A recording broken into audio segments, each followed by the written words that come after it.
Yeah. And it's ridiculous. I always mention Pop-Tart and a cup of coffee because that is like these dudes, like it's a Pop-Tart and a cup of coffee. Like you see that as the breakfast, you're like, shit, dude, this guy, God decided this guy gets to beat me today. It's like, thankfully, I've given up 16 weeks of my life to make up for this fucker who's gonna. I mean, literally, it's like some of these people are, while those of us that have, 50th percentile of talent, like average human bodies, have contrived all these different variables of our lives so that we can compete to the highest possible potential of our physiology. There is always that person who's like effortlessly faster than you anyway. Jeez. And so they're not even caring that much about the diet. Like you're over here measuring grams of carbs or something, and they're over here like, I'm just gonna like. And it's like it's one of those things that's all in when you're racing. It's like your whole body's involved, right? It's like it's not like I just gotta throw a football really good and just do one part of my body. It's like it's all in. It's blue collar work. Yeah, exactly. In the end of the day, it's the grind, right? There is something to that, but I think that's the faith idea. I don't believe that grit exists. We've talked about this before. Of grit. Like Emily, I think it was Duckworth that wrote the book Grit. She says grit is persisting in a task despite not receiving feedback that it's doing you anything. Paraphrasing a little bit. It's like that's grit. Okay, that's great. You are putting out into the universe. You are putting the fuck out. You're putting energy into the system, and the wheels aren't spinning. And you keep going, that's grit. I don't think that exists. I don't think that exists at all. Like, I think through creativity, I think our brains shackle us a lot and hold us back a lot. Yeah. But one of the ways that your brain can really be put to good use, and this is immediately actionable, is putting creativity into things that would otherwise require grit. It's like if I could be frustrated because I got 10 pull-ups very quickly coming off of marathon fitness. Like I got 6, it wasn't hard. I got 8, it wasn't hard. I got 10, it wasn't hard. I went in there and said, I'm going to do 12 today, and I don't know if I even made 10. Yeah. It's like, I'm stalling. And it's like, I've done like 800 pull-ups. Why am I not better? And it's like, we're so fickle. Whether we're talking about an hour or a month or an 8-week training block, it's like, we're so fickle. Like these things, when we look at them in hindsight, they lose all their power to it. So what I think is really valuable in overcoming not struggle but overcoming the need for grit is creativity. If you can say, well, I did, like today I did a whatever it was, 36, I need to check what it was. It was substantially a solid amount of weight added onto my body. It was 30-some pounds added onto my body. Basically. So 3 reps, whatever, we'll call it 30 pounds. 3 reps of 30 pounds on me. Because I've never done weighted pull-ups in my life, that is a brand new novel stimulus on my body. Yeah. And I just tried, 7 to 10 days ago, I just did weighted pull-ups with like 26 and a half or 23 and a half or whatever it was. So it's like, this is a PR that's then building. Yeah. When you can take all these things back into their individual elements, there's always something to progress with. Yeah. Always. Right. So because you're always getting that little bit closer to something, and again, like, it's of no consequence if that something is a race or like the race, like the ultimate race, or just becoming a better person so you can be a more compassionate human being. Because like, if you want to be compassionate, go get lost without water for 8 hours. Like you'll turn your eyes on. There's a certain level of compassion that we just don't have because we don't have struggle. Like you have to feel it. You can't like, there's no way Mother Teresa had an easy life. There's just no way, right? Like if this archetypal Mother Teresa, at least, is this awesome human being, that doesn't come from someone who had everything given to them. It just doesn't. Like, if you have everything, you don't value the things that you have, and therefore you don't put out to make sure that everyone else can have those things. You just think it doesn't matter. Right. And so I think there's something to that, but that's this act of creativity and this act of faith that, like, if I just keep assembling these little Lego pieces, That's it. then I will make something worthy of something that I will make my own happiness. And it's like that relentless pursuit. Like I'm not going to give up, or I love painting as an example of faith, right? Because like you have a white piece of paper, you have a blank sheet, and there's nothing on it. Yeah. And you have a brush, and you have painting, and you have the paint, and it takes a little bit of faith to believe you can even do it. First of all, yeah. Like to maybe even get the supplies, to get the resources of the paint, and then to actually apply it in a way you don't see the final product at first. You make a few strokes. And then it's like, then it starts coming together, and then it's like faith is being able to see, I could draw this face, or I could draw this building, or draw this landscape before you even lay it down, right? And it's like, that's what it is. And then when you see it through and you finish it, you're like, wow, so that's how faith like runs its course, right? It's like, but you have to have the resource or the supply, and then you have to have the belief, and then you have to like, it's to a certain degree, right? Like, and then you apply it, and then it's like you see the result of that faith, and it could be anything. Yeah, like for me, like it's interesting you say runs its course. Yeah, like faith as a verb. Yeah, like faith as something that's like it's done. Like it has a life cycle. Yeah, of like I believed. Oh, that is an interesting. Like it was done. Yeah, right. Because it's like I think there is value in that of even if it's 90% shit and 10% gold, that's good. Like we're not limited critters. Like you can scratch you can burn the easel down and start over again and have that 10% of now your eyes are on. Now you know what you're looking for. Now you've seen the next dot to connect. And I think it's huge. I think that could be where some magic happens right there. Totally. And applying it to running too, it's like when I ran 17 miles without stopping. That was like I was curious to see how long can I go before my body's like, all right, tap out. And so I made 17 miles, Yeah. And it was uphill and it's in the mountains in Colorado at elevation, right? And so it was like, that was a brutal, like, coming of age moment for me, right? Where it was like, whoa, I just did that, And not only did I slept really good that night, but like, when I woke up, I felt so renewed, It's Nice. like I had like a new lease on life almost, right? It was just like, wow, this new confidence settled in, right? Like, and just this awareness of the body, right? Like this deeper mindfulness of like, okay, I can do this if I need to, if I need to run 17 miles or whatever. But like, honestly, coming from me, somebody who ran literally 3 blocks and ran out of breath when I first moved up here. You know what I mean? Yeah. And so I had to gradually build to like a mile, then 2 miles, and so on. And then like, I went from, I think 9 miles was the longest run, and then I jumped to 17, right? And it was like, whoa. Like you can. I mean, once you're floating. Yeah, exactly. Once you decide that you can do this thing. Yeah. It doesn't. And that's the faith part. Just to bring that back into it, it's like you have the faith. You might not even have the faith that you can run 17 miles. I'm just using this. Dude, faith is an act. It's an act. I think that's what we just decided. Yeah, right. It's a verb. It's like you have to there's a piece of that, right? Yeah. So wow. So having faith to produce a podcast or produce something like lasting, right? And it's like. And then have faith that like maybe somehow some of your actions can maybe make it to the history books or something like that. There's a little bit of that I think with performance, right? Where you're training to be the very best, right? Like the Pokemon I used to think about that. Song, I used to think about that when I was a kid. It's like in the end of the day, it mattered that you were like whatever the best runner at your shitty inner city high school or whatever. It's like I don't know. what we're competing with. Yeah, it's like all right, I the further down the rabbit hole I get, the less I care about that. Yeah. I really, and that's why I'm so disconnected from the sport of ultra running, I think, right now, is that people have realized that people care about ultra running, and the thing that they care about is that, like, that suffering fetishism, it was so hard. It was challenging. I had to learn how to run with broken legs. It's like, why? Why fuse my ankle? Yeah, why is this a skill that you need to learn? Like, you only have so many hours in the day, and you're spending them learning how to run on broken legs. Like that is an awesome thing, and I'm glad that that there's so many different people in the world that I can hear from this person, right, and receive whatever it is that is. In case I ever think that I need to learn how to do that, maybe maybe I'm missing on something.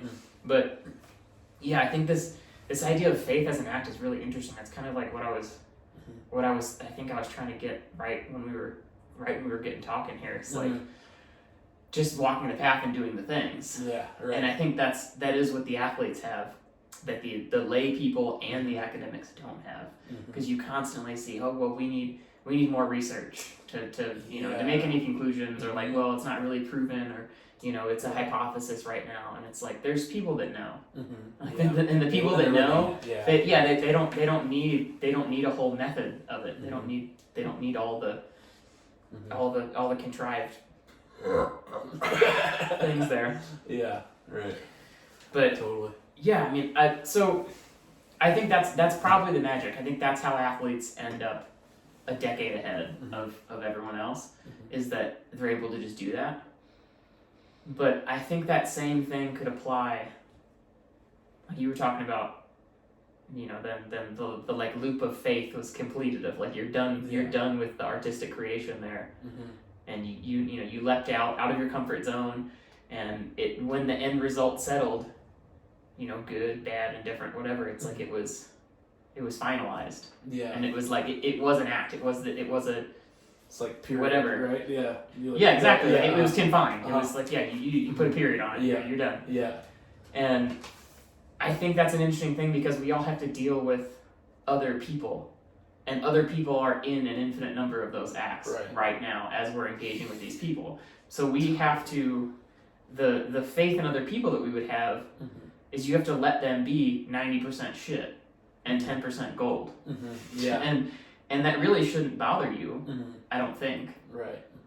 To see someone currently in the throes of creativity. Yeah. Yeah, what do you think? Yeah, totally. I had a thought about, like, so when you're taking action and you're an athlete, just to point to that, they're 10 years ahead. It's like athletes are somebody who take a lot of action, whereas people who haven't conditioned the body in that way, they're almost like desk sitting, and you hear a lot of people get stuck in analysis paralysis, especially at university, right? You do a lot of writing, you do a lot of reading, you're going through all these different articles. It's just like information overload at a certain point. You're like, oh man, you're processing so much data. And then it's like, they don't teach you how to take action. But athletes are over here running laps, and like, if you miss out on that element of your mind and your body, like, then you miss out on a whole another level. So it puts you back, I would say. Like, you have to incorporate some form of athleticism, even if it's like throwing rocks, throwing those heavy stones, or like, whatever it is, pull-ups, sit-ups. It's like this Greco-Roman ideal. Yeah, that's what I'm hearing. That's all it is. It's like being a scholar athlete. Yeah. And I like the three, scholar, athlete, artist, right?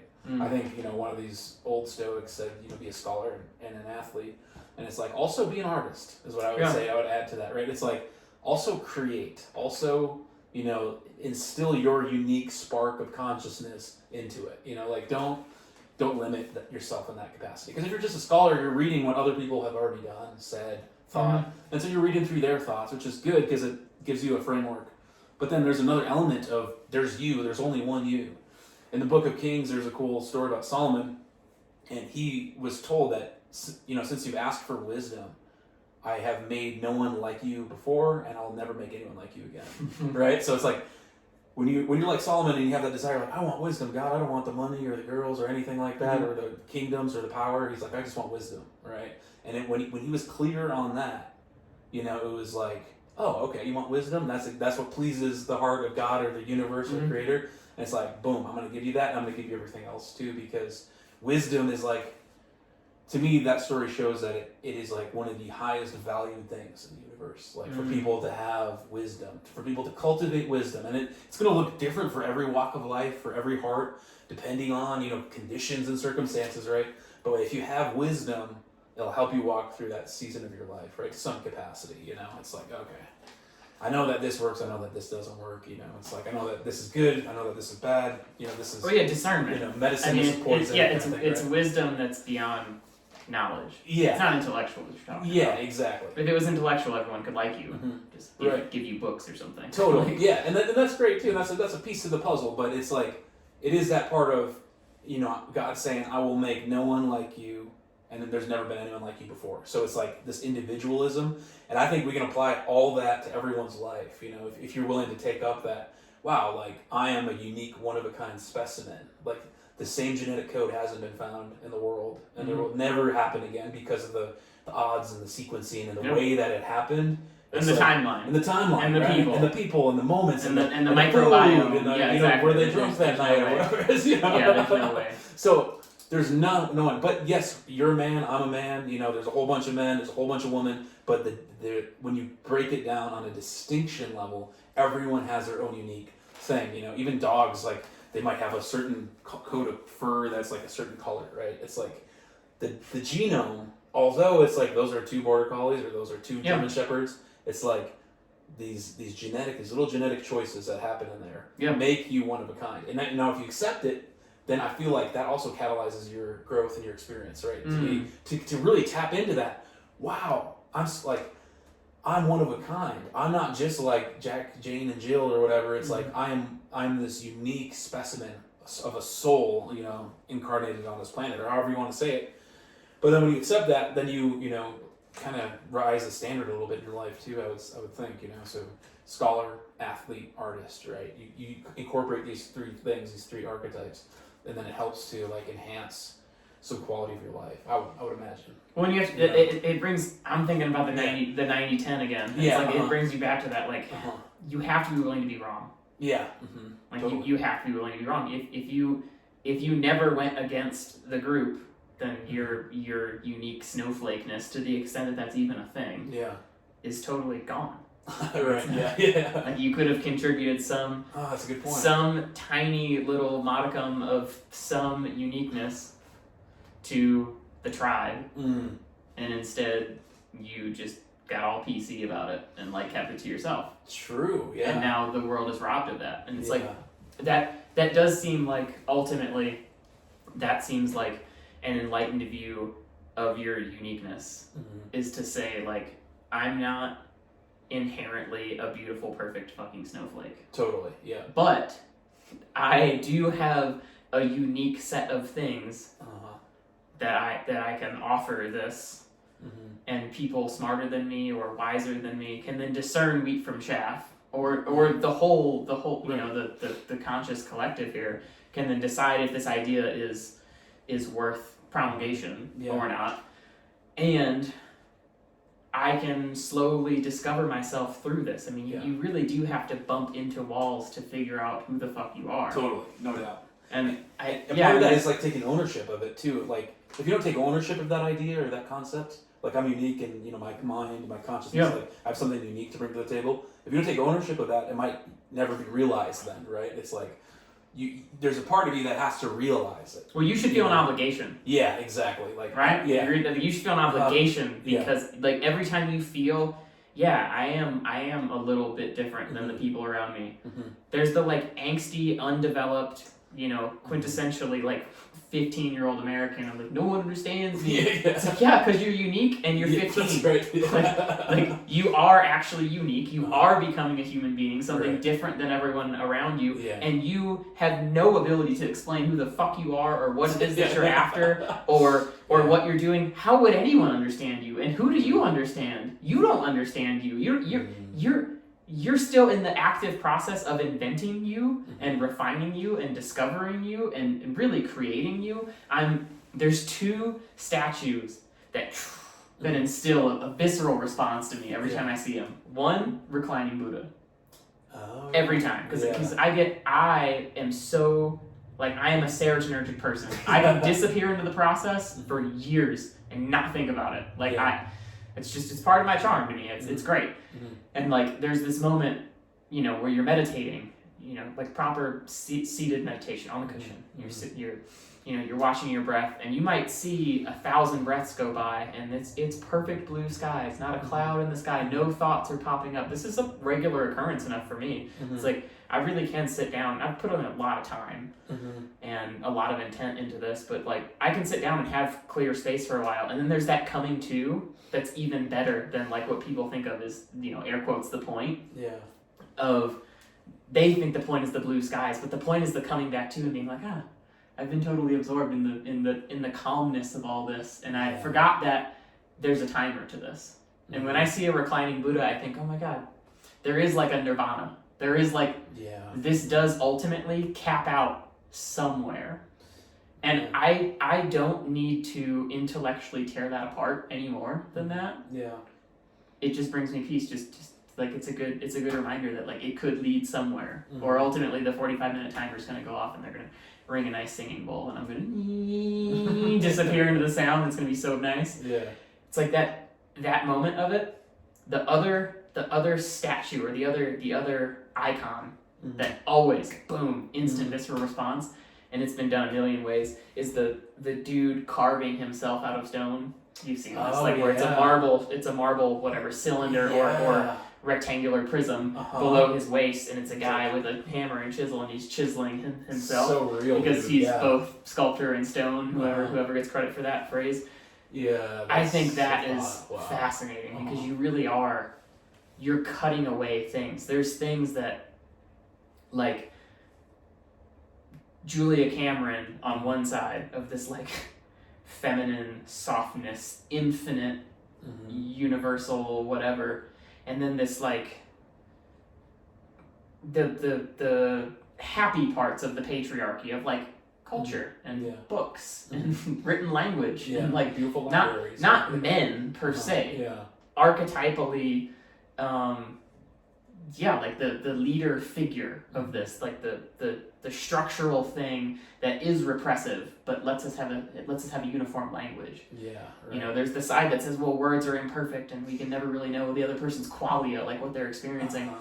And then there's this other end that's like, well, we have to do something. Like we have to do. So it's like, if it's imperfect, we'll figure it out as we go. Right. And that's the like carving away of things. And these two things of, as I pick from this universal buffet of possibilities that I could become, I am leaning into this other side, this ordered side of, I am therefore rejecting, to become anything at all, I am rejecting all the other possibilities. That's right, totally. And I think that alone might be at the core of the liberation that elite athletes get to experience.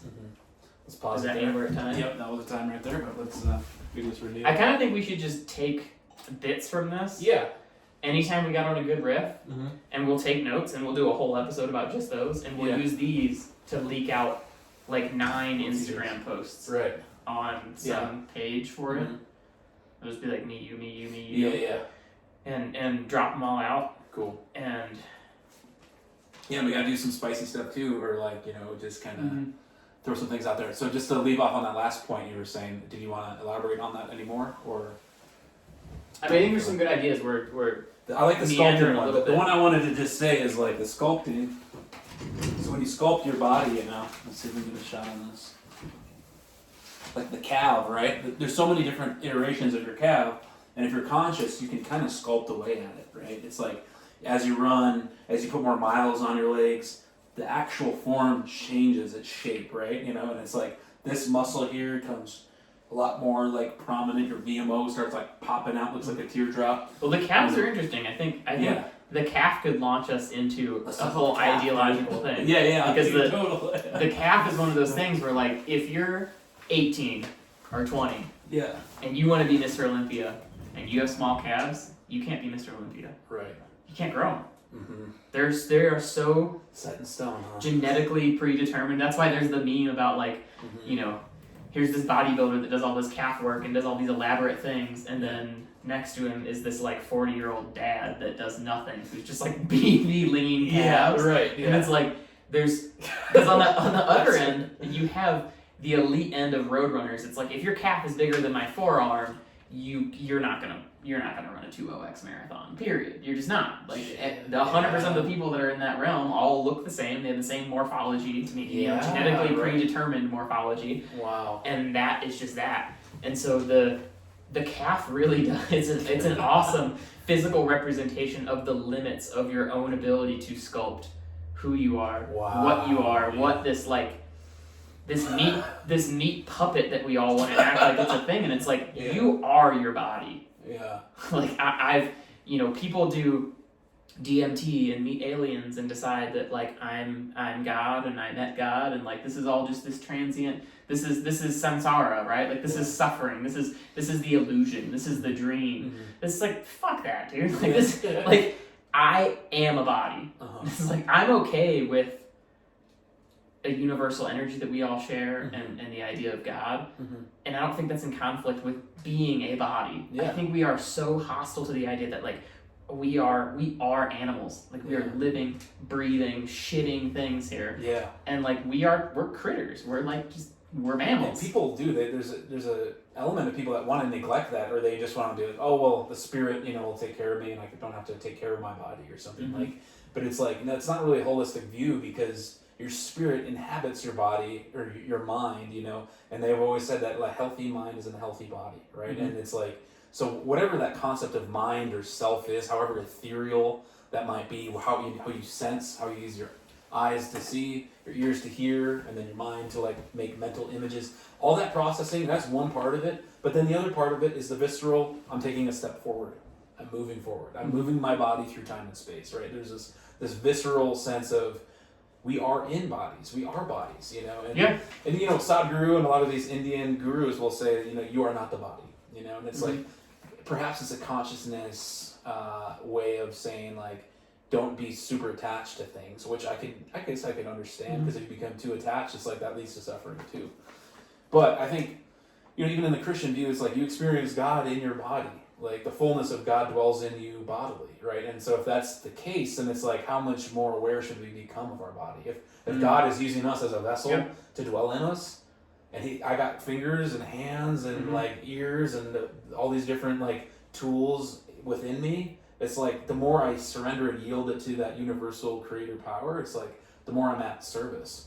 But if I'm unaware of that my body is like the vessel which God uses it to like bless and inspire and whatever I need to do, like pull somebody off a cliff because they're falling. Yeah, these are your game pieces. Yeah. This is what you're playing the game of. Yeah. Now, rather the game is all there is, or rather you're supposed to disappear into oneness into the game, right? Or rather you're supposed to realize that the game is the game and that there's this whole universe out here and that your realm is so much more than this. Right. Independent of, no matter which way you want to go with that, your body is what you're playing this game with. That's right, totally. And whether you're a laborer or whether you're like somebody who works in the speech on the phone all the time, it's like these are the different realms that you can work in the earth, right? It's like the laborer works their body really hard, right? They're like come home, their back sore, they've been lifting heavy logs all day or whatever, and it's like that's one way you can play the game. There's another way where it's like you live by the fruit of your lips, the fruit of your speech, right? And like people associate that with like white collar, like very kind of high end jobs. It's like, oh, you don't work by the sweat of your brow. You work by the ability to use coherent sentences and like communicate, ideas and sales or whatever it is. And so those are two realms of the ways that we use our body, right? It's like, and I think a lot of people do aspire, like, can I get into a position where I'm just communicating so I don't have to work by the sweat of my brow and like be in that every day, like wake up, get out into the field, harvest or do whatever, and it's like there is a part of that. I feel like that is maybe a meme of like oppression or the Matrix or something like that. Like humanity's like been wanting to be liberated or set free for so long, like so many generations, right? Well, we're at odds with being bodies. Yeah, so there's we that don't like a being little bodies. bit. Yeah, like the idea that you would be a horse, that you would be a beast of burden, and that you would just move bricks all day long. It's like that's ridiculous. It's like pushing sleds, right? Like, but what could be more real? Yeah, Like in the end of the day, you could look at that pile of bricks and be like, I built this pile of bricks. Whereas like everything else is all, it's not real. It's not tangible. And I think we kind of have, like, when you cry yourself to sleep with your millions of dollars, it's like I really do think that you have a feeling that that's not all there is. Right. And then it's the body. It comes back to the body. It's like, you are a hot piece of meat in the sense of your body temperature and everything, right? And it's like, perhaps you are the source of warmth at night for someone, it's like, it's actually physically you, like, that element of you is like, providing some sort of need for other people too, Oh, you're going like direct thermodynamics here? Yeah, well, a little bit. To make it less abstract, your presence is providing not, like that's why we anthropomorphize these things. Yeah. Like we say, this house, it's a warm house. It's an inviting. Like there's these energetic things that are like thermodynamic things. Yeah. This is why. Like we're not lizards. We don't need to bask in front of red light as much as I do. But it's like when we can outsource some of that, it is a little bit of it like decreases the burden. Yeah, sharing the burden, right, into some capacity. And yeah, so I think that's an element of it. And just to touch on that too with the warmness, and like I think that's the issue with, the millionaires crying themselves to sleep at night. It's like at a fundamental level, we all realize that money doesn't provide heat like that. Like it doesn't. It has nothing to do with the internal state of man. That's why it's like there's all these different parables in the Bible too about the rich man can't get into heaven. It's easier for a needle to pass through the eye of a camel or whatever. Yeah. It's like a camel to pass through the eye of a needle. I think it is. Yeah. Yeah, and then there's like all these different things because, on a fundamental body level, it's like there's a certain amount of like truth that we have to live. I feel like in order to like have a state of wholesomeness and to have a state of like warmness, right? I don't know where I'm going with this. Well, then, you're going, and Yeah. I'll pick up and you correct me as I go. But it's not frivolous. Mm-hmm. It's not a distraction. Yeah. The putting mental and physical caloric neural energy into physical endeavors is not frivolous. It's not a facade. It's not suffering. It's not nothing. And I think that's really where we have to start, because that's at odds with a lot of ancient wisdom passed down to us. Right. And it does, the extent that advice is good advice or bad advice is really not contingent upon the advice. It's contingent upon the person receiving the advice, not just in the way that they can or cannot receive it, but if someone is obsessed with being a body, telling them the body isn't everything might be really good advice.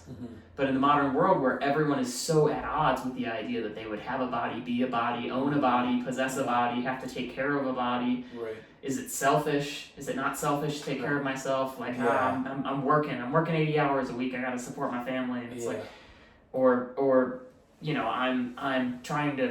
I'm trying to cure cancer here, like I can't go for a run. And it's like I don't. We are so far in that other direction that it seems silly in the Western world, at least in my sphere of awareness. To harp on people about not being bodies when we're so disconnected from being bodies. Yeah, we are, absolutely. And it's like there's even a part of it too, like the wake up, like when you wake up in the morning and you get into the car, like a lot of Americans live this kind of life, right? So you wake up, cold start kind of thing, and then instead of like walking and warming your body up for a mile or two, you're like doing some more natural flow state things that actually feel good for the body. Yeah. You take maybe 50 paces to get to your car, and then you get in your car, and then you sit through traffic, and then you're like, so what is that doing, right, to the body? And like the general process is like, I feel, there's an awakening or an enlightening element when you wake up and then you get the body in motion, right? Like there's a little bit of sensibility of, like groundedness, embodiment, calmness, but like when you get in, it's like clunky, you get in the car and then you're like, okay, I gotta go to work, and then it's like everyone is doing this process, right? And it's not everyone, that's kind of a generalization, but it's like everyone enough. Yeah, everyone enough in America, like the suburbs, like, and if you don't have this, good luck, like trying to figure that out, like your commute and stuff. So, especially if you don't have like transit systems or anything like that, it's like, it becomes its own unique thing. But at the end of the day, we're all a body. And a car is a car, that's a piece of technology. And we can get into that later, but like we're bodies, right? And like that's what we have to navigate. We have the pineal gland, we have fingers, we have, caloric needs, we have sleep needs, it's like we're our own little organism orchestrating, and then we do things like we get in a plane and switch our time zone by 7 hours, right? Doing international travel. And like, what do we make of that as a body? Like, I don't think we have the answers yet. We call it jet lag and we call it this and that, or take this magnesium. But it's like your circadian rhythm is different. And like with people on the other side of the world, like in India or in Morocco or Africa, it's like they're waking up at different points and their culture is rising at a different time than like American culture, right? And to really see like there are these different trends, and like, so how do we like lock into our sun and moon time cycle in the place we live in? And this is something that's fascinating to me, because as somebody who's traveled internationally, like I don't know if I have an answer to that yet. Like I feel like when I got jet lag, I'm like, what is this? Like this is I mean, we all have rickety relationships with the sun. And Yeah, the you're right. circadian rhythm anyway. Yeah, right. As it is, right. So totally. like, it seems bizarre that we can even perceive jet lag when most people are living in a state of jet lag. Yeah. Anyways, when they're at home with stable stuff. True. Yeah, and then staying inside all day, not seeing the sun, that kind of thing. So it's like, well, yeah, no, how much merit is there to it? I don't really know, but I think there is this interesting concept of how we transport ourselves in machines that run by oil and run by maintenance checks, and then our bodies have their own thing. And a lot of times when you fast, people always say, well, brother, your body's like a car, you gotta, fast, just like changing the oil, or something like that. And it's like, I can see where you're going with that as a metaphor, but it's like, also our bodies are not cars. And but we love those metaphors. We love those. Like the phone died, it's like, oh, the phone's sleeping, and then like, your phone needs to charge for 8 hours, whatever, to get a full charge. And it's like, we love to say that, like, oh yeah, you go get a charge, like go sleep 8 hours, And Dude, it's to like, me, that's not that, what it is. That proves. Yeah. That doesn't disprove God, but it proves to me that we invented God. Because just like we play backwards and say, well, someone must have created us in their image. It's because we do that on the other direction of it, because we look down on all the things that we've created and we think the same. We anthropomorphize all of them, so there must be some other way. If we look up, there must be some other person. It feels so continuous. It feels so unbroken of a line of a lineage in there. Yeah, totally. And we get so attached to these like computers and technology and stuff that we have.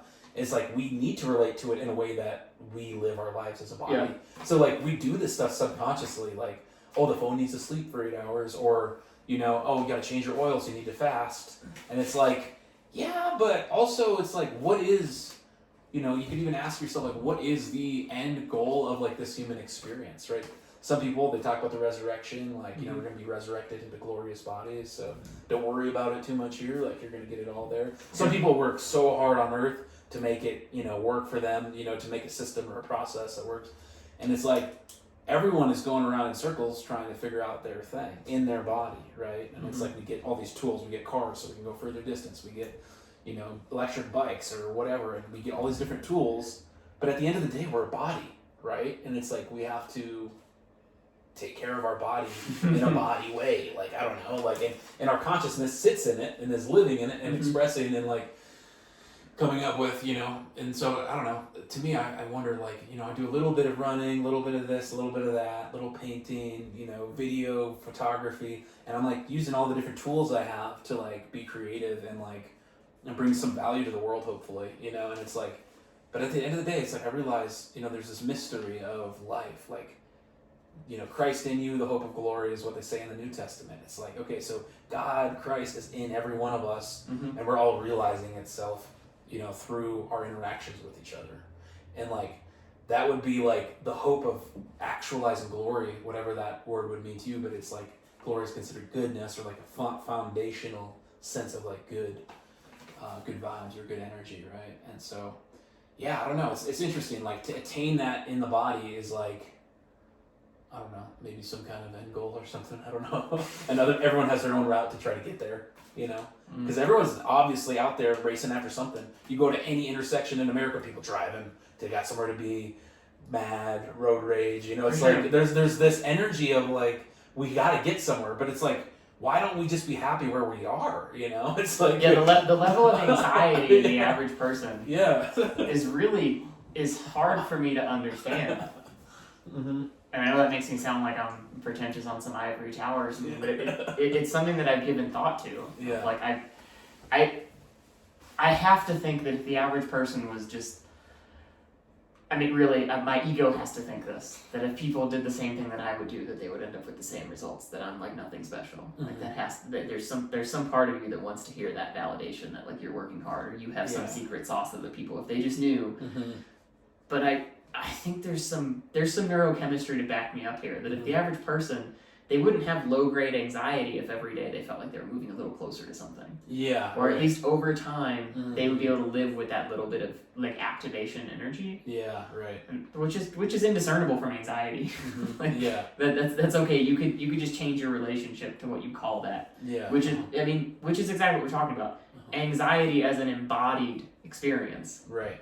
That stinging, cortisol dumping. It's in the heart too. It's more Tense, than frustrated. the head. It's nothing up here. It's a body. Yeah, it's an embodied sensation. Yeah. And what do we do to alleviate that? And how do we not just simply wish that away, but to do something with that, to use that activation? Because we're supposed to be doing something with that, or it wouldn't be there. This isn't instead of woe is me. This is a curse. This is I'm broken. Here's my diagnosis. Here's the meds I'm supposed to take.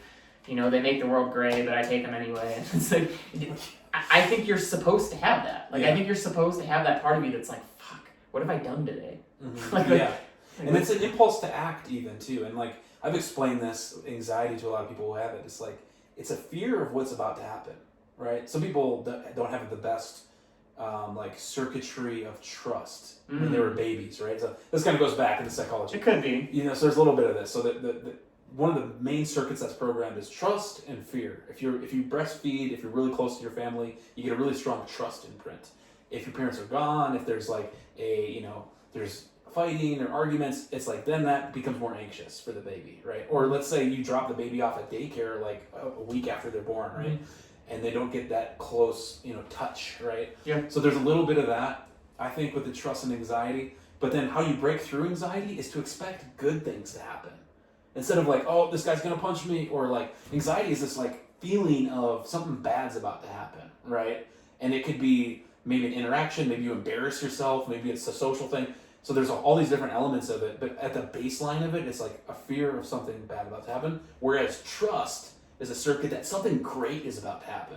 And I feel like that's something that athletes also embody 10 years ahead, right? It's like, fear is kind of like, fear's the mind killer, as they say in Dune, right? It's like, fear is that emotion that's like, it's not good for the mind. It's better to have courage and stability and virtue and stuff like that to hold you in the present moment, aside from fear. Because if fear is holding you in that present moment, you're going to have anxiety, right?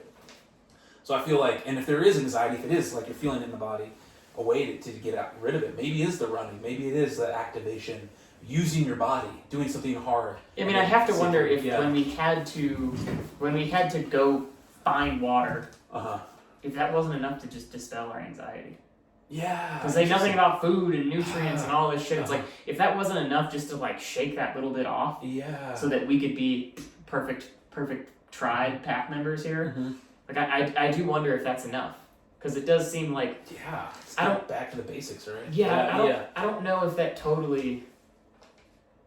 I don't know if I can accept that it would be like a safety, trust sort of thing, because there's a lot of people that came from really rickety backgrounds that have said, well, because of that, I mean, what you do with that information, because of that, everything's a game. Like once you've had to worry about your card declining at the grocery store, so many times, every time you're like, fuck, dude, this is nothing. Are you kidding me? Right. Like I can pay my electric bill and feed myself. Like everything else is a fucking game. Yeah, right. Like that level of stress and like low grade potential for anxiety, that like activation energy is not just actionable, but is also not callousing. It's calibrating, I think. Yeah, right. Callousing is like I don't care. Like I've been through so much shit, nothing affects me anymore. And I don't think that's necessarily what it is. It's more like having a really good workout makes you not care about the traffic. I'm just happy. Like I don't care. Like this stuff cannot permeate me. I can no longer wear this costume of this frustrated person. Or anxious. And I think the sauna is another good one for that. Whenever I'm like work out in sauna and then I get in the car, it's like your bones are just like, oh yeah, it feels so good. It's like you're just in this like coast, And it's like finding those things that do that for you is probably key in like keeping that regulated, so you don't get, because I think as you get older, like you kind of figure out your baseline, what keeps you, stable, right? And it's like, but you gotta find it, because dysregulation, I feel like, is more prone to happen as we get older, right? If you're not eating organ meat, if you're not eating sardines, if you're not on the good shit, like, you're gonna be like feeling weird, I feel like, because you need to be really more intentional about like what you put into your body, and like those fuel sources and stuff like that, because it isn't out like you're 22 anymore or 21 anymore, right? Where it's like you can kind of like shake some stuff off. It's like, but people also solidify. Like people have a harder time dealing with that stuff. The idea that your value as a person isn't isn't judged as much by what you have, but by the craziness that you can tolerate. That I like that angle. And maybe I'm just biased because I can tolerate a lot of crazy, but it's like that idea of if you know who the fuck you are and what it is you're doing, you can allow for a lot of stuff that's not you and not because you don't identify with it. Yeah, right. Like, this isn't. It's just thoughts, right? How would this offend me? This has nothing to do. This isn't me. This isn't my task. This isn't my karma. This is other. This is something else entirely. Yeah. And I don't think that's entirely good because you can obviously selfishly just disappear into your own feeling great after a sauna or something. Yeah, you're right. Yeah. But it's not nothing. And I think we're quick to call things that aren't like the secret sauce and to dismiss them. But I think there's things where there's something good in that muck. There's something good in there. Yeah. And nothing is entirely good or entirely bad. It's just this like ever-changing spectrum to the demands of the day. Yeah. But I really like that. Wherever that idea comes from, I'm sure it's older than antiquity. But that idea that it's our limitations that really make it. It's kind of an infinite game idea in my head. Like that's what makes the rules of the game. Like you make these rules. We wouldn't just start playing a board game and just like invent up the rules as we go. I mean, maybe we would, but we would settle into like some of these rules are better than other rules. Some of these rules make it more fun. Make it more engaging for us to keep playing this game so that we can keep knowing each other and we can keep assembling these silly things. And then when we're done, it just the act is done. It's like we both practiced creativity and social connection and suspending our disbelief that this is something new and something good. It's like I think to kind of bring it back to that same belief idea of maybe that's the point with a lot of these things is all we're necessarily doing is practicing having faith in something. Like what if my life isn't perfect.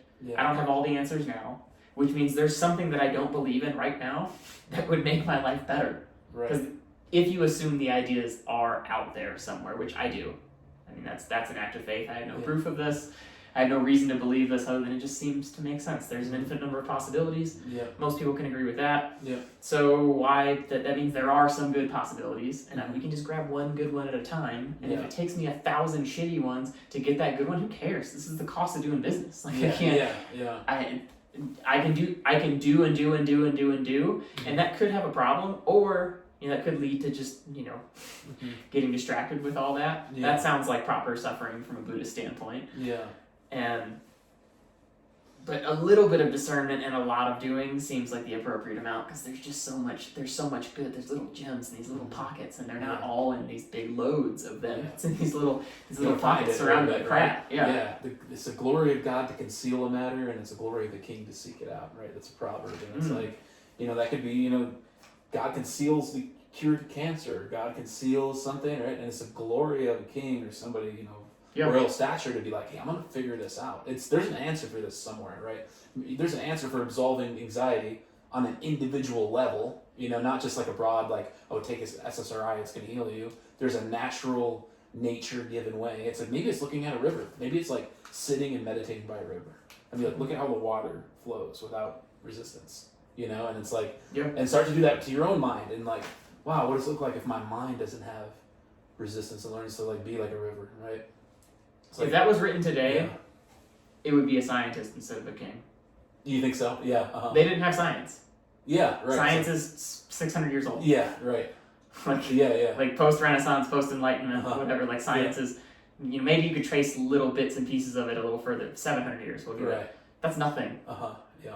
So no matter how these stories were written, these people saw the world, it was not through, I'm going to form a hypothesis and I'm going to test this thing. People didn't see it that way. Yeah, right. They couldn't have. Think about it as it was all dark and unknown. Like they call it the Dark Ages and stuff too. It was like you're born into the world. Nobody knows anything about anything. They don't understand how the brain works. They don't understand how diet. And microbes. They don't understand carbs, proteins, fats. I mean, like they don't understand anything, right? And it's like And maybe they do, and there's some ancestral knowledge sure. and stuff, and there's got to be a lot of that for survival. It's like if you look now, where we're like, oh, well, no one knew cigarette smoking was bad. It's like, talk to a few old people. Yeah, right. Plenty of people said, there's no way that shit's okay. It's like vaping right now. Exactly. It's like, it's victimless. It's like, so many of us looked at that, and it's not a small percentage of the population looked at that and was like, that's got to be poison. I don't know why. It's just got to be poison. My disgust signals are going up. It's got to be poison. And the history records will say, well, everyone thought vaping was victimless, and so it's like I have to say right here that vaping is not victimless, and like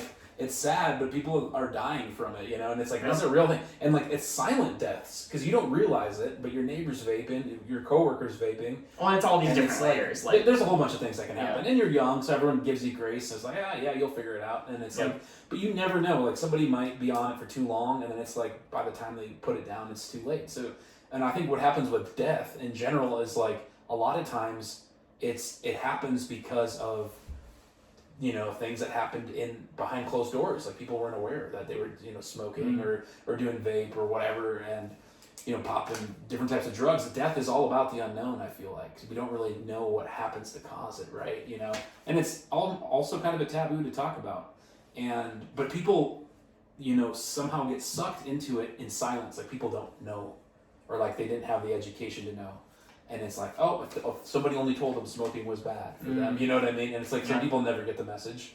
Yeah. And so it's like, dude, that's rough, right? Like, I don't know. And maybe you do deal with the karma of that. Like, even if you gave it up, I wonder, because I went to Paris and I picked up smoking when I was there because everybody smokes in Paris, right? Yeah. And so that was it lowers the hurdle. It does the same thing. Yeah. Being abroad, depending on where you are. Yeah. In a being abroad in a smoking friendly place does the same thing that vaping does. Yeah. It's not that it makes it less repulsive to you as an individual. It makes it have less of a social cost. Mm-hmm. Because when you have to go outside, it's freaking 15 degrees outside, Fahrenheit, and you're like lighting up for that first cigarette of the day. Yeah. Like there's a cost associated with that. Like you have to be uncomfortable, you have to light this up, your clothes stink, everybody knows. Yeah, right, you can't hide it. Yeah. And it's like, that's so much more than the people that can reach over, eyes closed from their side, and vape any substance they want. It lowers exactly at work. It lowers that hurdle of like it's not a personal hurdle. Right. I mean, in theory, you don't care. In theory, most people are at peace with the smoking. Plenty of people smoke in bed. It's like, and it's true. Yeah, and it's like, honestly, I'm all for people's freedom about it. It's like people can make choices they want to make, but I think the hardest thing to realize is that the consequence is in your lap. It's like. We have to pay the consequences for our lives, right? And it's like, that's a tough pill for people to swallow, especially if they've been living in kind of like a rebellious way where they're like not taking account of their life, or they're, drinking or doing whatever. And like, that's, this is kind of getting real, but I feel like it's important, to kind of take an account and be like, okay, is this good for me? Like, should I? Well, rebellious is the right word. Yeah. But you're rebelling against God. Yeah, against nature, against the natural order, right? It's like, God. Yeah. Yeah, let's keep going. Totally. And so there's this concept, because I heard this cool thing. Are you in there? Yeah, you are. I heard this thing with the most precious thing in God's sight is the tear of somebody who repents, right? I shared that on social media or whatever, but it's like, the concept of turning from that habit that was actively destroying you, turning from a habit, and even like a lot of these people, like Andrew Tate and all these people, they're smoking cigars, they're doing it like. I already like this better than when you shared it. Yeah, okay. When you shared it, I was like, what about someone that just got the message? Like, that person's some piece of shit because they've been saying their prayers 5 times a day in base in Mecca, and this person that came to that realization at 60 is better? Right, yeah. No way. Well, and that's what a lot of people say. It almost sounds unfair, and this is also the parable that Jesus gives when he says that, like, a whole bunch of people go out in the field. Some people go at 7 a.m., some people go at 9, some people go at noon, 5 p.m., and the one person gets there for the last hour of work, and the owner of the farm pays everybody the same wage. And the guy who was in the morning said, hey, that's not fair. I've been working here all day. I've been plowing this field. I've been doing all the work. My muscles are tired. My body aches. That guy was just here for the last hour before sunset. And we're getting the same pay. And then basically the owner says, it's my money. I can do what I want with it. And it's like, and so it's kind of this concept of God gives you into the last hour, maybe, and maybe that's like the grace or compassion of it.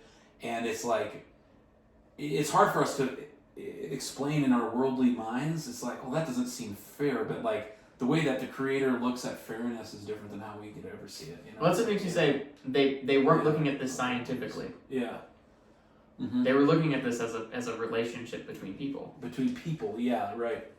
And then just to point to that idea of that tear, being the, more precious in the sight of the angels and God, it's like somebody who's a sin, to say the word sinner is kind of contrived, but the concept is, I would say, they never talk about smoking in the Bible. They don't talk about drugs that much. They say pharmakia in Revelation, which is basically like pharmacy drugs. That's where we get that word from pharmakia. And, using kind of like potions or magic to try to like do things. But that being said, where was I going with that one? Yeah, I guess to turn away from those things that are hindering your spiritual walk or hindering that connection. Well, this is why I like this already. Yeah. Just cut me off whenever you need to. But this is why I like this already more than when you shared it. Because when you shared it, I had the same response that everybody has. Yeah, right. I'm a person. Everyone's people. Yeah. Of course, we did the same response. Right. Just like that person coming in last hour. Yeah. That's not better than. At best, that's equal to. Yeah. But I think if you think about this in terms of more of a universal order and less of a conscious God, suddenly, dude, we need to kill these gnats. There's only like 2 of them. Yeah. It's so cold. Yeah. If you think about that person turning away from a conscious God and then coming back into it, that's one thing. But the person who can stop rebelling, like we just said, who can stop rebelling against themselves. Yeah, that's ultimately what it is. You're only harming yourself, as people love to say. But like, what do we do with that information? Like that's so thrown around all the time that like I don't know that I've ever really given it thought. What that even means. And these people, when you're doing something that's misaligned for yourself, the biggest revelation that a person could have is like rejecting yourself to then turn over a new leaf. Yeah, right. To do something new. And in this more kind of universal pool of you self-discovering and creating and all these things, suddenly that rubs me a lot better than just the idea that God would value you because you're playing games. Oh, you're that person that waits an hour to text God back, so he really likes it. Yeah, that's one more time when we're like, why do we describe the all-powerful God as being petty? Right. Like he's jealous. He doesn't. He wants that. You know who he really wants? That person that doesn't want him. Like that's unhealthy as shit. So now that I'm putting this on from a different angle, I do feel like I'm resonating with it more. Yeah, totally. Yeah, and there's another story too. I think it's in Luke 18, but it's like basically saying something along the lines of, there's a tax collector going into the synagogue, and he's going to say, God, I'm a righteous person. I thank you that I'm not like this sinner right besides me. And he's like just praising God, right? And he's like saying like, I thank you that, I got all this good blessing and da-da-da. And then so, look at that, like the modern day real estate agent or modern day judge or lawyer. Does that end up well in the Bible? It's like he doesn't care. Like he could care less. He's neutral. So it's a concept of righteousness, like maybe living, like living in a good way. Sure, the resources probably give you, but it's like you're the 99 sheep. But what God cares about is the one that gets lost. Right? That's the whole concept. And like you're saying, right? It's like this is an interesting concept of like God really cares, and He's like the 99 righteous ass. Almost like whatever. I designed them like that. They're gonna be fine. Like, they'll take care of themselves. But the one like you got issues, and you're going back into that bad relationship, or you're going back into that drug problem, and you're like, going back to your own vomit, like the dog, right? It's like you're going back and forth between in your mind. Like as somebody who smokes cigs, like you find the cigarette butts when you don't have cigarettes. You find for cigarettes. It's like the depravity. But God, it's funny because like now that we're saying it like this, like God loves that person because He wants to see what would happen if you like changed your life. Like the mystery of that, I think, is exciting to God. Like if you got found, like what could I do with that? Like because that could be fucking awesome. Like I could really use that for glory and like inspiration and like life giving ideas for people. Like let's say you're doing whippets and you're on heroin and like you change your life, like people are gonna look at you like, dang, like you changed your life. You used to be like, stuck in the lowest of lows and like now you're like writing books and like and doing stuff. You've made a conscious decision. Yeah, that maybe that's the switch. That's the turn. Like that's the turn. Like this idea has yeah serious like valence to me. Like yeah. You can only make a decision that you could actually make. And I'm sure a wiser person has said this better. But it's like, if I can't give up running tomorrow and never run again and be just as happy, then I'm an addict. Oh yeah, interesting. I have to know, and like I'm a low like vibe person for a runner. Like a lot of my colleagues, they have a compulsion to work. They have a compulsion to exercise. Yeah. They're fidgety. Like, I could do a 10-day long meditation retreat like a champ. Like, I haven't, so maybe I'd crack at some point because my shit. But it's like, I'm someone who, I like, like cats. Cats are great. Like, a cat is so relaxed. And like, the second before a cat springs off the ground, they are supremely relaxed still. Yeah, right. So like, they can totally just collapse like a marionette, strings gone. Yeah. And it's like, I think that I do have that spectrum of things, and obviously I have some unfinished business with the running game. There's still 3 or 4 things that I would really like to insist to the extent that I can. Yeah. I would like to carve my calf into this proverbially, like, and if I find out that I can't, I just don't have the genes or whatever to it. If I stretch it as far as I possibly can, then that is what it is, and I really do think that I'm at peace with that. But I think you have to know, and that gets into this like contemplation of death even that I'd love to do. Of like, at some point this will be done, and like there's something really powerful in accepting the finitude of things in a light-hearted way. Yeah. But I think you can't make a decision that you can't actually really make. That's the person that like. The couple that we all know that like breaks up and gets back together and breaks up and you don't even care about them anymore because they don't even care about themselves anymore. Like their word means nothing. And there's something too, you have to know that you can make that decision at any point, done with this, and just move on. Right. And like I think that's so beautiful about, like, I love plants. Dark chocolate, raspberries, that's what I'm snacking on right now. I'm glad we don't have a mic attached to me because you'd be hearing me crunching. But the idea that you could give up plants for 30 days or 10 days or whatever it is, that's great. I think there's so much value just in giving up things. Totally. Yeah. And bringing things in. Yeah. And every major world religion gives us that. Like you Yeah, right. Buddhism has some of the hardest ones that like I have to just know that I'm doing something else with this. Like totally. I pray over animal products that I have regularly, but not even 100% of the time I can't even do that. And like I might be reaching back into the past a little bit, but I just want to go back to that. We got a few things. Yeah. So the righteous guy that says, "Oh, I think you're not like the sinner." Well, then the sinner came there, or to put it bluntly, and he's like basically saying, "God, like forgive me. I'm so sorry for what I've done." And then basically in that passage it says that God has favored that guy's prayer more than the guy who just came in there to boast, basically, right? So it's like. And then, like, what God can do with That's why I asked if it went well. Because I'm like, I feel like Christianity, we don't do that. Right. But, like, that whole, like, praising God around things is... It's whatever the word, it's idiosyncratic to each culture. Yeah. Like, it's only...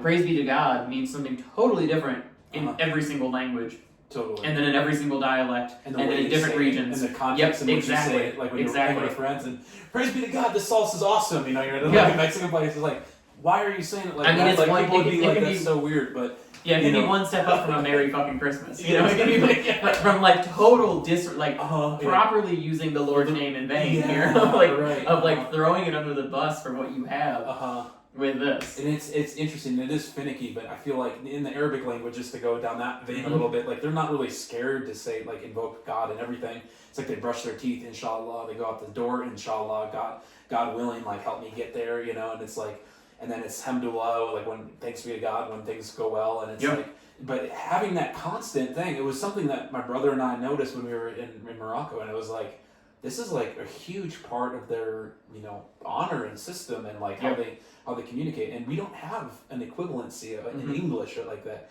I mean, maybe there's some cultures, and haven't seen it yet, but I'm not familiar. Yeah, it's like, you know, praise be to God. Thanks be to God that you're working today. Thanks for checking me out at the grocery store. It's like, it would be just like astronomically weird if you heard somebody just say that, you know. But it's like, or pushy. Yeah, or pushy. Exactly, pushy. Or like, Merry Christmas. Yeah, exactly. Merry Christmas. Yeah, exactly. And I'm like, we can have this conversation, but like, punch off first. Yeah, like, you're going to be replaced by a robot. Just try to be a little robotical for another few years so that you can keep getting health benefits. Like, yeah, it's a whole thing, man. And so, you know, and what, you know, what's the purpose or the meaning or the power or the potency behind it? It's like, is it invoking God invokes you into the presence, or like a lot of people say they bring Christ into partnership with what they do. Like, so they bring Jesus in, it's like to their business. So it's like, God, help me, like Jesus, like be my hands, like help me do this business right so I don't fail, I don't, you know, mess up. Get the next door neighbors out of business. Yeah, exactly. Let them find a rat in that restaurant next door. Yeah, exactly.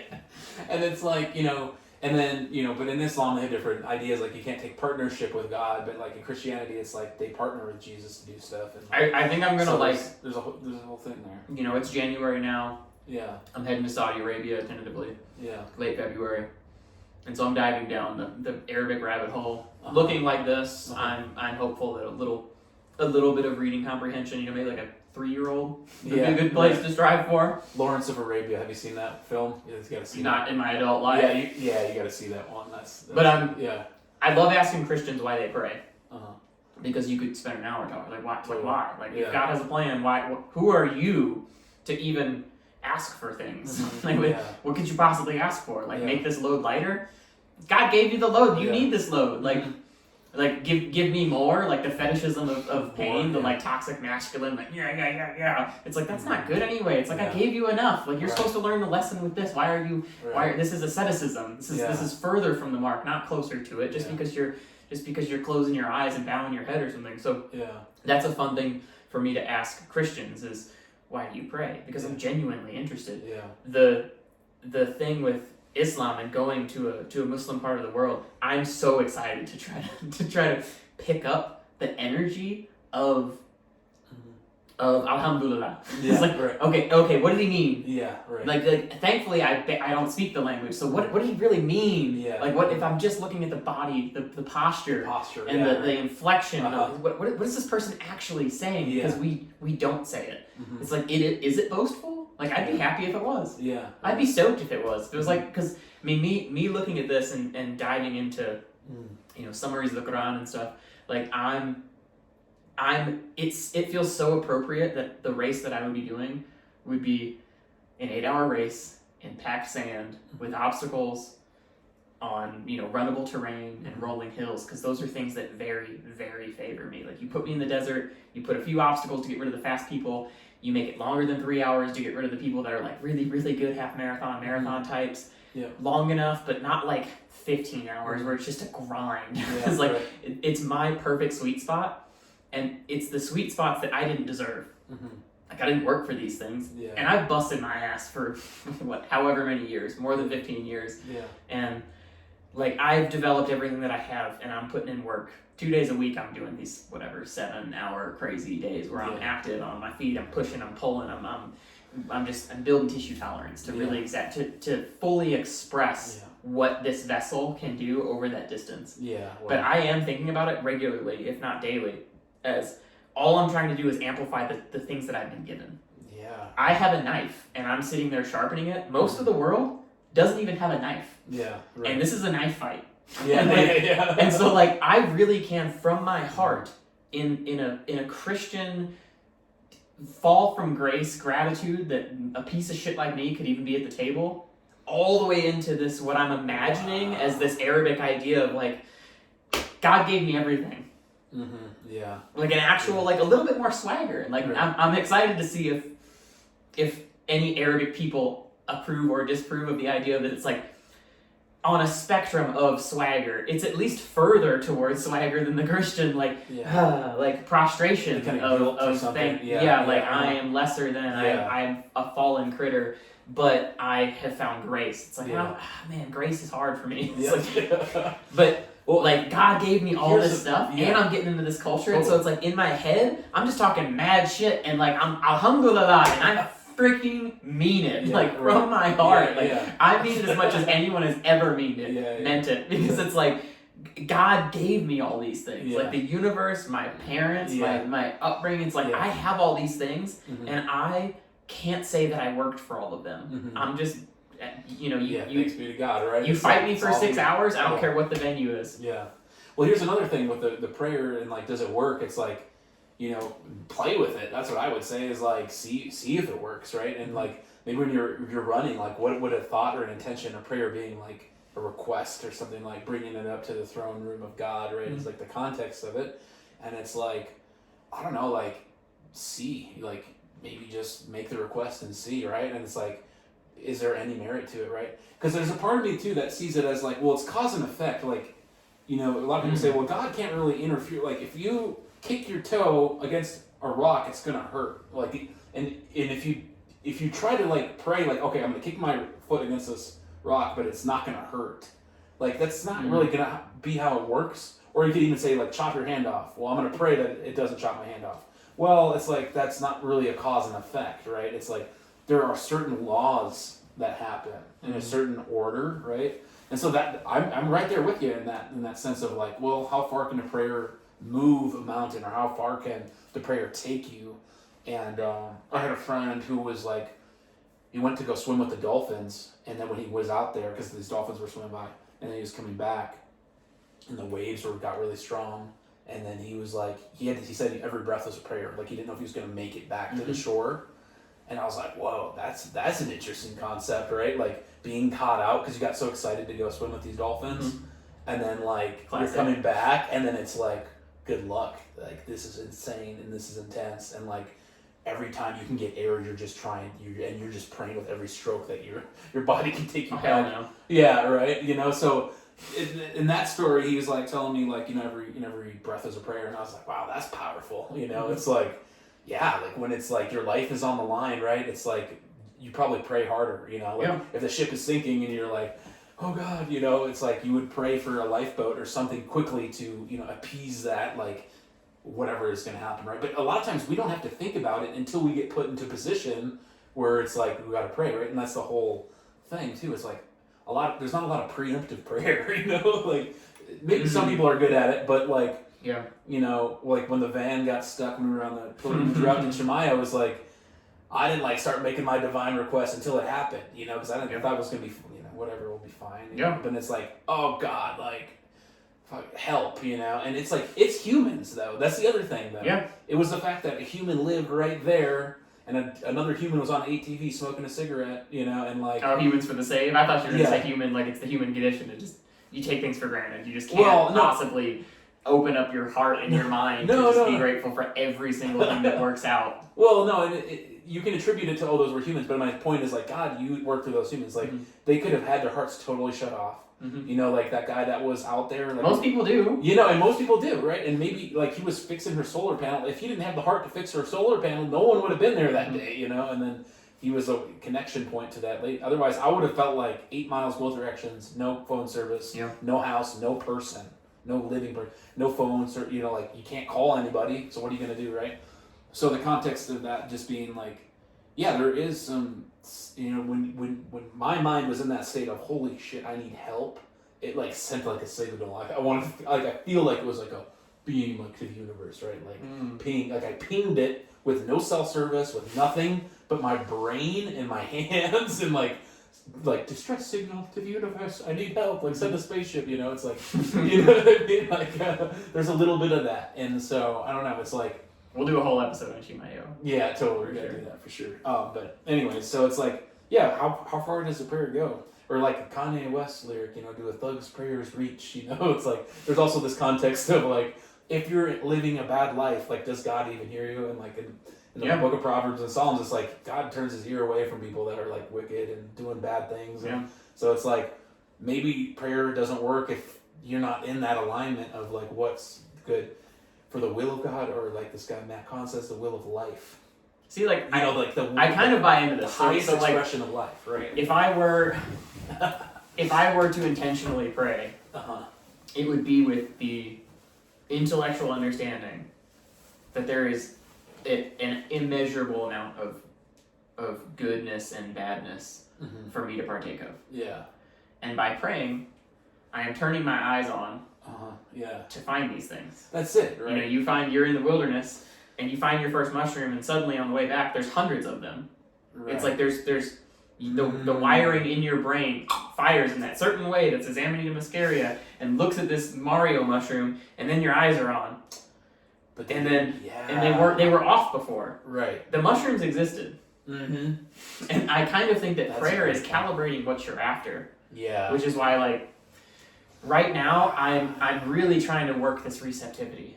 I'm really trying to. I had this seer in town put hands on me and be like, you're a master at your craft, but like you're not like there yet, because the final step is receptivity. I was like, oh man, wow. That's fucking awesome. Yeah. It's a nice balance, like masculine, feminine, like. You have an obligation you have to create the conditions under which you will be receptive. It's like, that is awesome. And so I think that receptivity, you're wiring this. And since I'm really striving for receptivity, the closest thing to prayer right now is I'm using 2 mantras. One, my favorite mantra of all time. And 2, which I've never done, but have you ever done Nam Myoho Renge Kyo? I've heard of that one, yeah. It's Korean, people love it. I might be mispronouncing it. Am I understanding that it doesn't matter? It's Japanese, though, I think, maybe. Is it? Yeah, I think, from what I remember. Oh. Yeah, I had a friend that was really into it. Nice. So, I've heard so many things where they're like, it doesn't even matter. It's kind of like what my Muslim friend in Chicago told me. It's like the Arabic is a medicine. Like, you just listen and you're receiving the medicine. Yeah. And I'm like, cool, put it on. Yeah. And I'm like, I have to think, they think that there's all these energies and resonances and frequencies and all this stuff. Maybe not. But I think the idea that if I am to pray in any sense of the word, I should do it in a language I don't understand. So that's kind of what I'm doing. Totally. And so it's Om Namah Shivaya, which Om Namah Shivaya, like all the time. Yeah. That's always been in there. Yeah. And Nam Myoho Renge Kyo. And I could tear apart Om Namah Shivaya. Like, I could tear apart that pretty good. Like, I could really get into the phonemes and syllables and where everything's coming from and Shiva and on all these things and the idea of prostration and bowing and but it seems better that I not. It seems better that I just put in that blue collar work and just have faith that this has worked before and that it'll work for me. And what if I'm assuming that prayer is turning my eyes on, what is prayer doing if I'm doing it in a language I don't understand? Well, that's a whole other question. It's receptivity. That's what I'm aiming at. Yeah, receptivity perhaps, and there's that whole concept too of like words being vibration. In the beginning was the word, but then it's like, well, what word, what language? Because if the language is activating to the body or the soul, like African languages, they'll talk like deep in their diaphragm, or Native Americans. Whereas English is in the lips, and we're very lippy, and we just kind of communicate all up here, and and so we're barely activating the whole body. And so when you hear somebody who's speaking in another language, it's like every joint of their body's talking to you, and it's like, wow, that's a whole other level of communication. But to get into that mantra thing too, I mean, just because I'm kind of discovering my role in this podcast too, and like the kind of angle and the bent that I'm coming from, right? And I love it.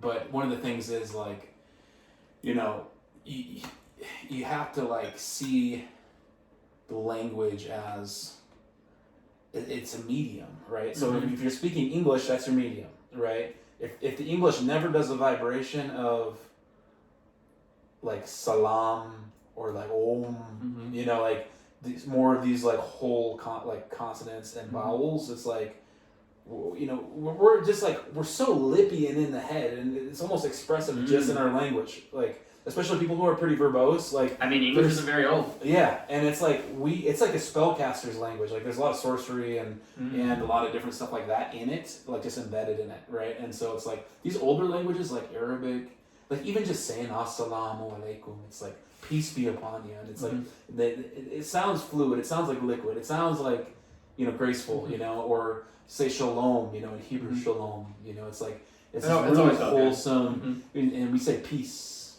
which is pretty good too. It's almost like go to sleep, It's peace. sharp though. Yeah, and so the P and the S are both. Yeah, and the P is a pushy. And they're very here.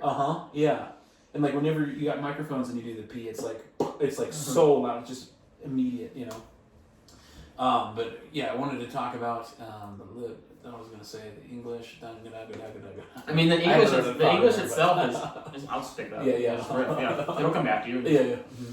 The English itself is very recent. Yeah.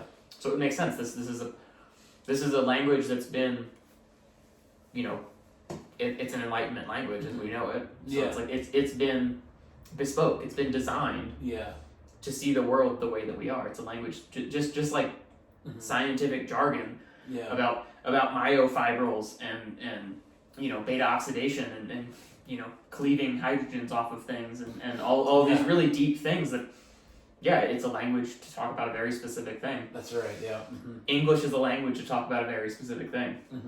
And I think that's what we're bumping into. Yeah, it's this descriptive thing, and then it's also like, well, then we're talking about God and like frequency and energy, and it's like, so now to incorporate that back into it, because it's been so far removed, like you go to college, it's kind of sterile, it's like, this is grammar, this is the structure, this is how people communicate ideas in this linear fashion, and it's like, oh yeah, but where's that, the mystery, where's that mysticism of like connection to the divine, that Sufi, like feeling. 1,000 years ago. Yeah, exactly, and so it is us kind of like maybe going back a little bit in the past, or like connecting with those other languages too, so I think there's a lot that can be gained from that, Which even that is humble. Yeah, even exactly. that is super humble. I mean, we're talking 60,000 years ago. Yeah, maybe. Right. Probably like more reasonably, probably like 8. Yeah. For language, any language that we can have access to. Yeah. And I had that idea the mantras, right? So just get back into that a little bit. So I feel like there's a dimension of mantras that can get you stuck in loops in your brain. So what happens is, it's how the brain works though. It's like, so you create a little rut. So you say, Om Namah Shivaya, Om Namah Shivaya. And then you do that, and then it's like, literally you're not having any other thoughts with that in your mind. And maybe that's the purpose for it. But the other purpose is that you become useless because like your mind can only think, you've just conditioned and programmed your mind to only do that mantra. And now like, you're not like making breakfast for yourself. No, I'm just being on a 100% real level. And then like you become consumed and you get like the spiritual suicide, I think is what happens to some people that I've seen. And it's like, wow, it's like, there's a practicality to spirituality too. Like you don't want to like. Spiritual bypass, right? Yeah. People that are like, I'm just so aware of all these things and none of this matters. And it's like every little bit matters, honestly. And so that's one of the concerns. And it's the same with like studying the law and studying the Bible. You can come off so conceited and like annoying and like a Pharisee, that's like what they call it in the past, right? Like, oh God, I don't want to talk to this guy. He's going to trip me up on the law and try to get me arrested or whatever, It's like, I don't want to hang out with that dude, So there's a trip too, like when you're trying to learn it and you're like just out of that innate beginner's mind, like you're curious. Then there's that, and that's a trap. And I would say that there's different pitfalls in the spiritual walk, right? That can be one of the mantras. Another one is that Pharisee thing, like getting caught in that, because then it's like you ostracize yourself. And then, even Jesus said, you search the scriptures thinking they have life, but it's like, you don't. Like, it's the everlasting life. Like, there's obviously tools in there, but you can't just like, you get too obsessed with it, then you're like missing out on the childlike wonder of life, right? Yep. And so there's that balance, right? And then there's the hypocrisy thing too. You're trying to be a holy person, you're trying to be righteous, and then it's like, then you got this dark, deep secret, or whatever, and it's like, oh man, I got that, that thing that I'm trying to hide, and then people are like, hey, you can't, you're preaching about health and nutrition, but you're over here eating Big Macs. It's like, so there's like these things you have to like, in this unique take of the spiritual walk, like, you have to like, it is a straight and narrow path, right? So that's just, I don't know. But it can be too straight and too narrow? Yeah, maybe. I mean, but it's bumpy and hilly too. That is kind of the problem. If life is random at all, we can call it after this. Yeah, sure. It's just, we're good. Yeah, this is plenty. Yeah, I mean, I think we'll grab a few ideas off of here, and we'll hopefully make this a little cozier. Yeah, right. something to write on, so you can like. Yeah. Like there was a point where I had like 4 or 5 ideas, and I was like, I'll get to one if I get to it. Yeah. Like. And then in a perfect world, like you're getting something good. So then I'm like off on this idea, and I've like lost 5 fucking ideas. Yeah, it's like, exactly. Yeah. And it's like, how much do we value? Right. staying on one facet. Yeah. And I think that's going to be how we make it. That's the single. Fuck, what's that phrase? It's come up like 3 or 4 times in the last week of like one dial that's oversized for everything else. Like that's the variable that we can change, is how tightly we stay on task with stuff. Yeah, right. So yeah, it would be fun to go. Like we could go chakra system. Yeah, right. Fucking start with one. Boom. Pros, cons, merits, how society sees it, Yeah. ancient wisdom that we get, Colors. and we can just riff. And Yeah. colors. Yeah. And that'll let us like do our homework a little bit, but Lord's not. Will. I like that idea. Yeah. Too, chakras. There's a cool thing with the 7 chakras associated with the Lord's will, like the Lord's Prayer. It's like, our Father who art in heaven is the head, or our Father, who's crown chakra, who's in heaven, third eye. Hallowed be thy name. You know, like holy, like voice chakra, activate. And Kingdom come, your will be done. So your will is your heart, right? On earth as it is in heaven. On earth, here, like when you eat your food, right? And then it's like goes all the way down to the sacral, and then to the root. So it's hallowed be thy name. Thy kingdom come, thy will be done on earth as it is in heaven. Give us this day our daily bread, and forgive us our trespasses, which is your sacral, energy, which is a funny place for it. And lead us not into temptation, but deliver us from evil. For thine is the kingdom and the power and the glory forever and ever. So like, that is the thing. And I was like, whoa. When I as we forgive those too. Yeah, because that's like nice. Yeah, chakral healing, right? That's the hope. That's the giving and receiving. Right. That's like. What's the Hawaiian phrase where it's like, I love you, I forgive you, I release you? Is it hopo? I don't think I know the Hawaiian of it. Oh, come on, we gotta get that one. Hopo'ono something. Look it up and act like you know. We're deflating a little bit right now, but we're done. Yeah, we're done. So no, yeah, we'll grab. We're gonna find an ending to it. But, we'll grab 15 to 30 second chunks out of this.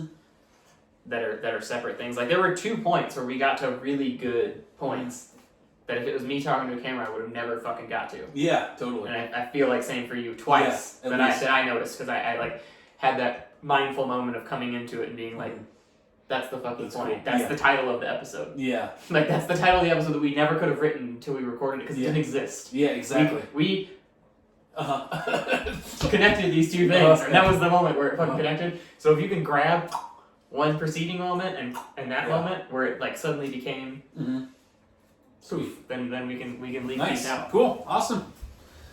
One down. We did.